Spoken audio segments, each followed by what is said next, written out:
What's up, fellas? So to give you a quick update on this turd, we're making progress. It's a little slow. I got most of the wiring strung out here where it's got to go. Of course, once I get the starter solenoid mounted here and some other stuff, then I can start terminating the wires and getting the wiring wrapped up, make it look more presentable. Everything's pretty much ready to go. Like I said, it's just the wiring part, which I kind of been avoiding. So, but I know it needs to get done, so I'll get it done. But the engine is ready to go in. Put the flywheel and rear main seal and clutch in this morning. I was that close to using that clutch that Mikey Mac sent. Thanks again for that, dude. Mikey Mac's got the 68 Torino.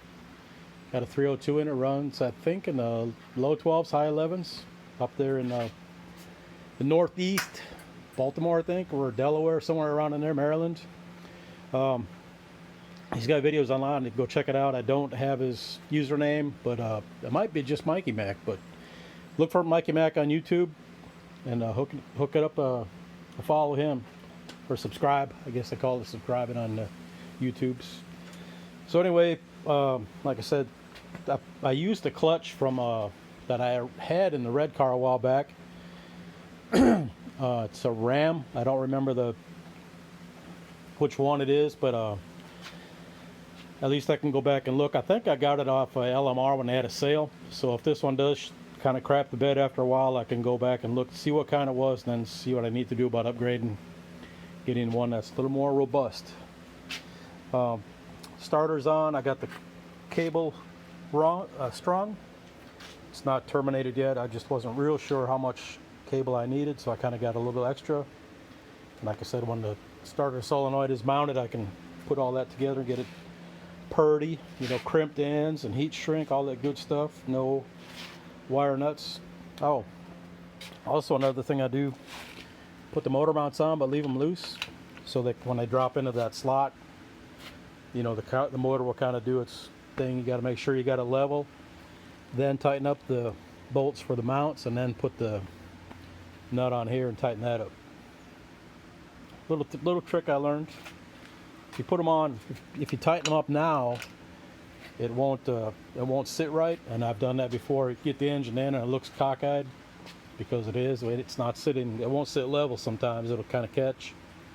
It won't sit right. So if you leave them loose like that, it goes in a lot easier. And I always put all this stuff on here because it's easier to do it now on the hanging off the hoist than trying to do it under the car.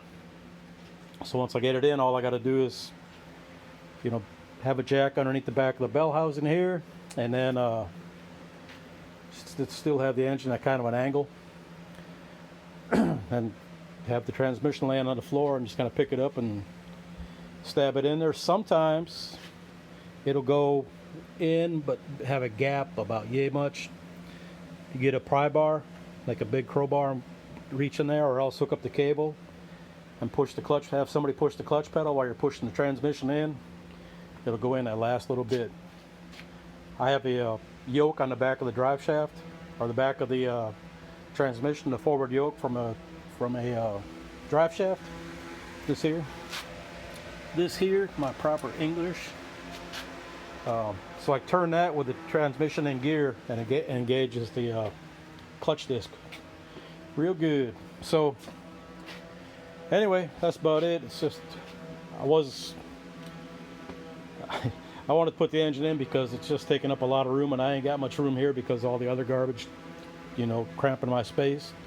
So it ain't gonna hurt nothing being in. It'll be out of the way, give me a little more room.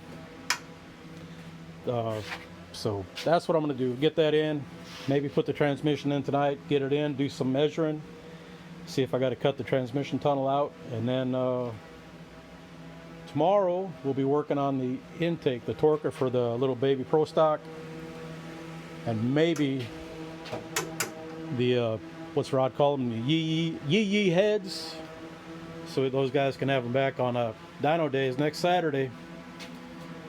So that's going to be happening, and unfortunately this is not going to make it. So I'll probably take the red car up there and do some stuff on the dyno with the tuning. I got a new timing light, so I can make sure all my cars are timed properly.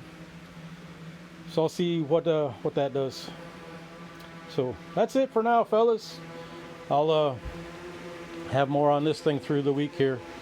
All right, appreciate y'all. Later.